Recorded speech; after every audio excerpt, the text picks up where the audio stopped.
Welcome back to Real Talk. Remember, you can join the conversation via all our social media handles. The hashtag is #RealTalk. Let us know what your views, comments, and feedback are on the topic that we are discussing tonight, which is the reality of being pregnant and single. I want to introduce my next guest, Rita. Rita's story is a bit different. And Rita, welcome to the show.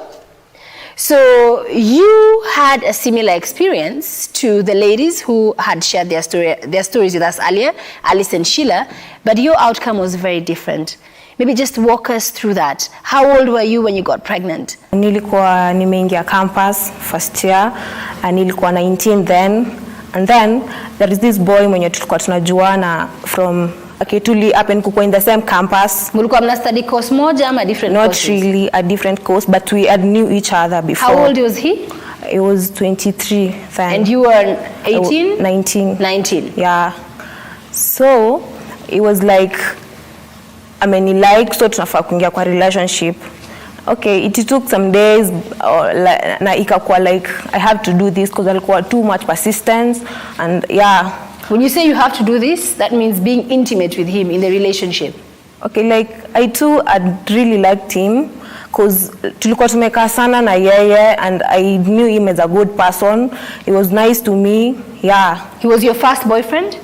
I think, yes, he was. By then I was living alone. Alikuwa na kampuni salimia, and those were in campus, things called sleepovers and stuff. Alikuwa na kam sleepover too. Pia mimi nilikuwa naenda kwake, alikuwa pia niishi solo. Yeah, and then tukakaa in our relationship for like 6 months there. And then, okay, I had some feelings that maybe I'm pregnant. I went, nikapima, nikapata yes. Nikatafuta courage nimwambie. I texted him, nikamwambia, you know what, I'm pregnant. Kwa text? Yeah. And he was like, oh no, let me just come tuende tupime na wewe. Then we went tukapima, nikapata, yes, I'm pregnant. From there, akakuwa a totally different person from the person I knew. Different kiaje? Like, akaanza kubehave weird. Akaanza kusema like, lately nimeanza kubehave weird pia mimi. So I didn't get it. Yeah. Nika take it in, nikamuuliza, so like unamaanisha this is not your ball ama? Akaniambia he doesn't think so. So I was like, okay. So nikakaa peke yangu place, nikafikiria now what am I gonna do, because I knew how my parents will react to this, and two, sikuwa nataka kuambia pia. So I was like, okay, now how am I going to do it? Okay, I decided to tell my sister, my older sister, because I knew she was good and maybe she could help me. Yeah. So bado nikasikia, no, I'm not going to tell her right now. Acha kwanza nikaikae nijue what I'm going to do. But then I was so stressed. Like, sikuwa na idea kitu nitafanya. Telling my parents could be worse, could be hell. So mimi nikakaa for like 2 months. Niko na ball inaendelea kukua kubwa. I was stressed. Nilikuwa na depend on the pocket money that parents walikuwa wananitumia from home, and maybe my sister, yeah. Yeah, so like in the third month nikakaa pia sija gain courage ya kuongea na msis. So like nikakaa pia in the 4th month pia okay, there was this my best friend of mine, tunasoma na yeye pia the same course. Nikamuita kwangu, nikamwambia juu okay, definitely alikuwa anaona na nimechange lately, I'm not me, I'm living another totally different life. Yeah, so nikamuita akakam. So she was the first person you told outside of your boyfriend that you're pregnant? Yeah. After 4 months? Yeah. No, she told me, okay, I told her to help me out, and she told me that niambie sistangu, nisirush kuambia parents because I don't know what's going to happen next. In the 5th month, nikaongelesha sistangu, and the first thing nilimwambia tulimit me, don't tell mom this. So she was like, yes, I won't tell mom. Okay, like, I know how she is, and I know how she'll react, and she'll be like, I'm kind of useless, you get, how am I getting pregnant in 1st year even? So like, I told her the whole story. Okay, my sister knew the boy. He knew him still as a good person. Yeah, so like, nikambia sistangu akani advise, akaniambia like, usikuwe na stress, all gonna be well. But still nilikuwa na back in my mind nilikuwa I was thinking about my parents. I was thinking about my both parents, na pia nilikuwa na try kuona ni nini wataona about me still, unaona. Pia nilikuwa na like I was guilty because my sister tumeachana na almost 10 years na ajai kuwa na kind of story na niko hapo, and then ndo mimi were messing everything. So uliona kama umedisappoint family yako? Yeah, that was my first thought that came in my mind. So like si mimi okay, like sasa my ball was now 6 months and niko hapo, like yeah, my sister could help me out bring up the baby, but still I didn't see it as a good thing. So like I was like maybe naweza toa hii ball, na pia naona inaweza kuwa pia dangerous since iko 6 months. Then sasa sister yangu akaniambia like ni move in tushishi na yeye before things get worse. Nika move in tukaishi na sister yangu, and okay, by then sema like my body ilikuwa 7 months and stuff. I wish you could see me then. Nilikuwa nimeendelea tu vibaya. You lost weight? Everything, like weight, hata sura yangu ilikuwa imeanza kuchange. Nikaona like nikana kwa burden kwa sister yangu, nikamwambia sister yangu wacha let me go nishi karibu na shule nione nini na happen, kama okay ama naweza catch up na shule still. Sister yangu alikuwa like no, but still nika insist, akaniambia if you think it's well for you do that and be responsible. Nikamwambia okay, nikatoka nikaenda. So hapo ni beshte tu yangu alikuwa anakuja, tunakana yeye, maybe tuna share some stories and stuff. Yeah, me I don't know what happened. I miscarried my baby and nikalala hosi, and at this point my parents knew nothing. It's only my older sister na sister yangu mwingine walijua. Even my brother didn't know about that. So nikalala hosi, my sister akakuja, alipigwa simu na bishta yangu from school akakuja, nilikuwa tu shule bado. Yeah, waka take care of me, wakani encourage after niliget kukaa poa, wakaniambia nisichukue hiyo kaa bother. And yeah. Your parents, did they know afterwards? They didn't know. My sister decided to keep it a secret because hata ingekaa more worse wangejua. Yeah. So today they still don't know? They don't know. But you're talking about it now? Maybe someday I may think of telling them. I don't know. Okay. Yeah. So let me just rope in Patricia. Patricia is our resident counselor here on Real Talk. So Patricia, you've had so far 3 young girls sharing their stories. What would you make of it? I don't want to start on the very bad side, but I want to tell you it is well. We all make mistakes at some point of our lives. Rita, there's a time for everything. You are in school to study. Do that. Relationships, leave them aside. To any girl out there who is just about to get into a relationship and you've just gone to college, kindly don't. Both boys and girls. This is not only for the girls, but for the girls, the consequences are more.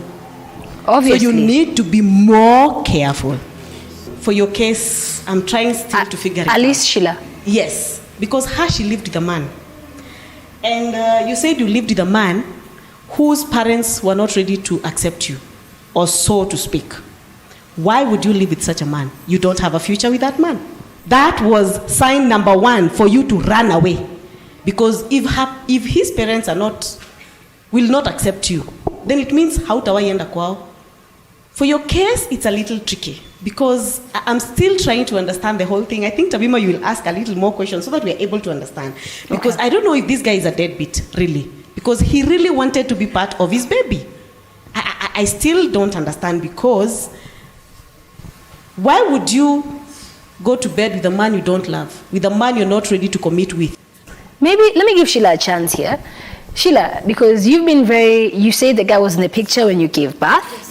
So how did he move from being in the picture to being a deadbeat? I don't think deadbeat is a very good term to use. The thing that I think the red flags that came up for me especially were the motives he had to be in my life at that point. You see, his were more like ultimatums, because he would be like, no, you have to come live with me. I don't want to be giving money to you so that you can use it on your mother. And you see, things like that. Because at that point, like when I found out I was pregnant, it was just more logical for me to move back home, so that I can be better taken care of, because I was working at the moment. And when you work very odd hours, you don't make meals and all that. So I moved back in with my mother. Then that became a problem. He's not in Isla's life simply because we got to a point I told him, fine, you want us to live together? We have to build a relationship. We have to start from zero. It can't just be, we are not together, then we live together. You see, we have to, first of all, build trust. Because we had begun to be in a relationship. And I think both of us contributed to the reason why we are not in a relationship at the moment. So it's important for us to have a basis for this relationship. We don't want to move in together or get married and end up being roommates, you see, or end up in a situation where we present one picture to everyone else, and inside the house we have hell. We built this system so that we could co-parent until we form a relationship. So at first it was, he wouldn't come to see her at all for like 2 weeks, 3 weeks. And I'd call him and be like, you haven't been around for 2 weeks. He's like, no, I'll send you money. No. Let me fix something, I'll send you money. And I'm like, I'm not asking you to send me money. I'm asking you to see your child. You see? Then he'd be like, okay, Sawa, I'll come, but you live far. Then I'd be like, okay, it's fine, but I lived here because it's more convenient, because it's a closed neighborhood, it's safe, there are other children, it's a good environment to raise the child in. And he lives, like where he lived, I think where he still lives now, it wasn't good, like it wasn't a really good place. And even when we talked about him moving and all that, because those were the things that we were talking to about, like when we get there, we're going to have to move. When we'd always communicate. So he would text me and he'd be like, how is she? And I'm like, she? You mean the baby? Like, yeah, how is she? And I'm like, she's okay. They'd be like, okay, sawa. Then we wouldn't talk for like another 3 days or 4 days. And it started resonating in my head, because you want me to move in with you, but you're not willing to make an effort to be present. Because me and you are one thing. You and your daughter are a completely other story, you see. So he stopped being present, he stopped contributing. First he stopped being present completely, not completely, gradually. Then it got to a point where I was like, no, this can't be allowed, you see. So I physically used to carry myself, take the baby, get an Uber, go to his house, be like, she's your child, you have to see her, okay? It can't be, because I told him, my daughter does not need a bank, she needs a father. So it's either you're present, because it's your presence that's going to raise her as much as the money is going to raise her. Right. Because I don't want her to have questions that I can't honestly answer, because you're there or you're not there, you see. And him dealing with his responsibilities, that was okay, but I also wanted him to be in her life, to participate, okay?